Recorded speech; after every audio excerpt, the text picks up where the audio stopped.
Donald Trump wants to start a Space Force. Space Force. Just announced that he's directed the United States military to create a sixth branch. A sixth branch of the military governing outer space. We are going to have the Air Force, and we are going to have the Space Force. But what is a Space Force really? To answer that, you have only to look at the U.S. Air Force. Right now, the Air Force's Space Command handles all military missions in outer space. That includes launching military and GPS satellites and flying missions with the super-secret X-37B spaceplane. Space Command employs more than 38,000 people. Trump essentially wants to separate that division of the Air Force into a sixth military branch. The Space Force as the sixth branch. It's similar to how the Air Force once operated as part of the U.S. Army throughout World War II, but became its own branch in 1947. So, Space Command is less about space marines and more about protecting satellites and policing space debris, at least for now. Decades after the first space race between the US and the Soviets, some experts believe space could become the next theater for a major armed conflict. Though Trump's order to create a Space Force may sound official, it's far from a sure thing. Creating a new military branch requires approval from Congress, and lawmakers already shot down a proposal to create a Space Corps last summer. Both the Pentagon and Defense Secretary James Mattis, a member of Trump's own cabinet, were opposed to. All right, I want to say Shalom. I'm going to give all praises unto Yahweh, Ba'Shem, Yahweh Shah, Ba'Shem Rakal Kadash. That's who we are going to call God in Jesus Christ, in the ancient Paleo-Hebrew, in the Holy Spirit. And I want to give double honor to the elders and apostles of GMS who do rule well. And salutations to all your Akim, pushing this word with truth and sincerity. All right. So, man, this devil Donald J. Trump, man, is really serious about pitting with his space program, man. We're basically traveling up to the heavens, man. All right, because this devil really believes that he's going to be able to fight against the Lord. Because what would be the point of having a space program? We got a military. He already has the strongest military.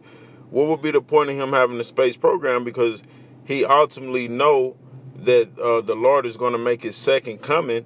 All right, and these devils think they're going to be prepared to fight against the Lord, man. All right.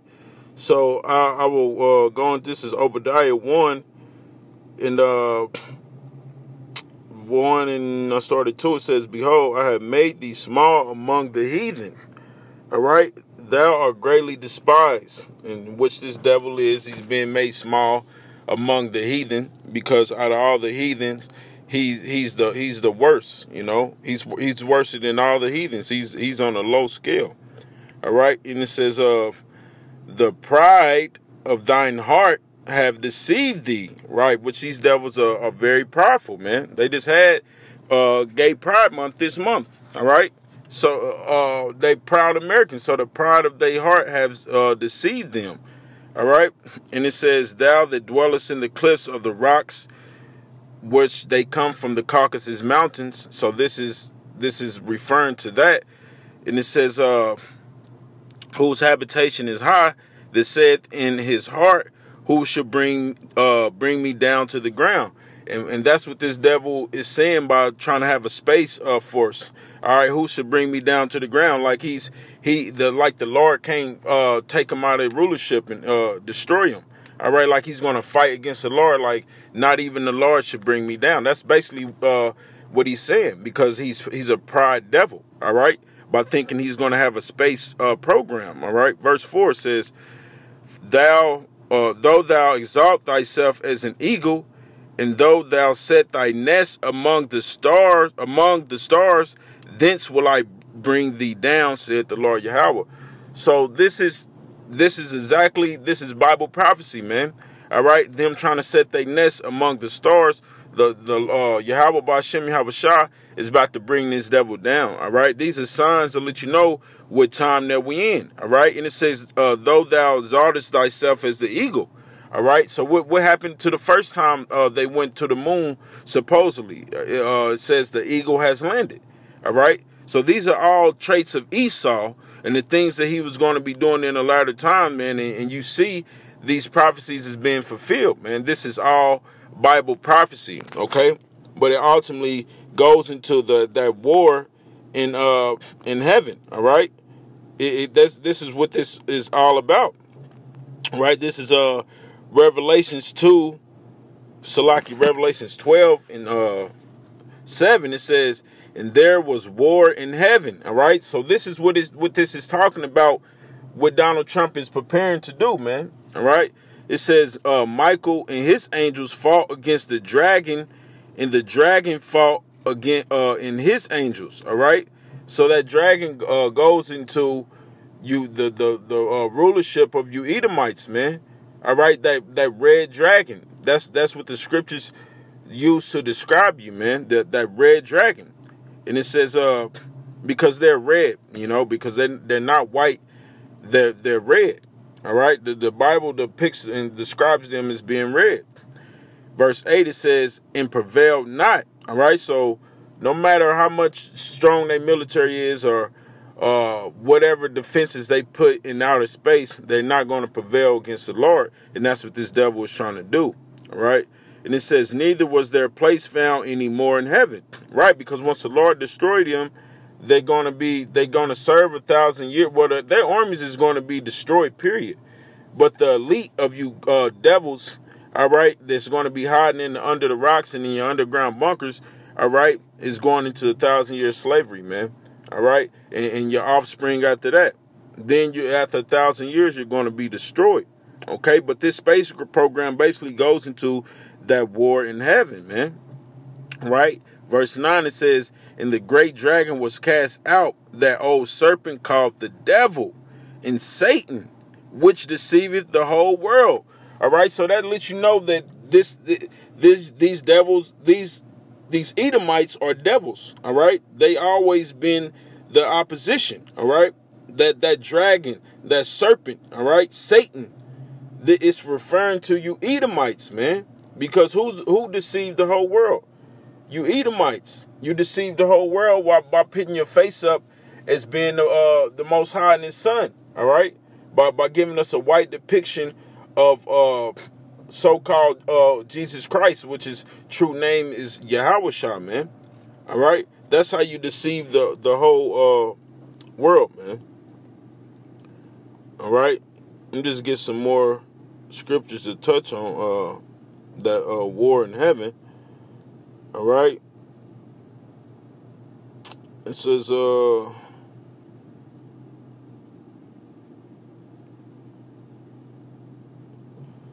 Slovakia.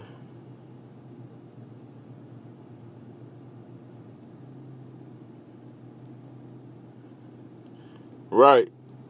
Okay. I started verse 13. This is Revelation 17 and 13. It says, these have one mind, and shall give their power and strength unto the beast. These shall make war with the Lamb. That Lamb is talking about Yahushua. All right. He says, and the Lamb shall overcome them, for he is Lord of lords and Kings of kings. And they that were with him are called and chosen and faithful. All right. Because the Lord, when he comes back, he's coming back with an army. All right. He's coming back with a host of chariots. Okay. He's coming back to make war. All right. And it wouldn't be a good ending if he didn't have these devils, try to stop him, man. Because he's going to have some fun by destroying the armies of Esau's armies, man. All right. And that's in the scriptures. And I'm gonna get that. Yeah, because this devil is powerful, man, and he think he's going to be able to overcome the Lord, but the Lord is going to destroy him because he's coming back with the biggest fathership that you ever seen, what you call a UFO, which is known as a chariot in the scriptures, man. All right, it's going to be like Independence Day, but it's going to be way worse. All right, it says I started 8. This is 2nd Ezra 13 and 8. It says, and after this I beheld, and lo, all they which were gathered together to subdue him were sore. Well, let me start above. Verse 7, it says, I started 6, it says, but I beheld, and lo, he had graved himself a great mountain and flew up on it. but I would have seen the region or place whereout the hill was graven, and I could not. All right, this is Esdras giving a account of what he saw, man. He saw Yahushua coming back in that chariot, and he used the best things that he could use to describe what he saw, man. He said it looked like a great mountain. It looked like a big mountain coming out the sky, man, which is a chariot. And it says, and after this I beheld, and lo, all they which were gathered together to subdue him were sore afraid, and yet durst fight. Right, because the Lord says he's gathering all the armies of the earth down into the valley of Jehoshaphat. All right, so all the armies is going to stop fighting each other and try to fight the Lord. All right, but they going to be scared, but yet they durst fight, because the Lord is going to put it into their heart to fight. All right, and it says, and lo, I saw the violence of the multitude that came.